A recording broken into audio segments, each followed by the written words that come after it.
Weather Service in Norman has issued a severe thunderstorm warning for south-central Blaine County in northwestern Oklahoma, northern Caddo County in southwestern Oklahoma, southwestern Canadian County in central Oklahoma, northwestern Grady County in central Oklahoma, until 11:15 p.m. Central Daylight Time.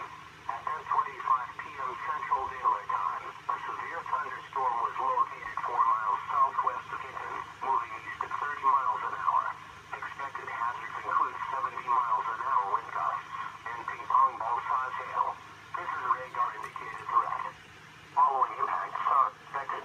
People and animals outdoors will be injured. Expect hail damage to roofs, siding, windows, and vehicles. Expect considerable tree damage. Wind damage is also likely to mobile homes. It looks like that this one isn't even moving. That one just blew up. See that? Some of that one just south of Oklahoma City.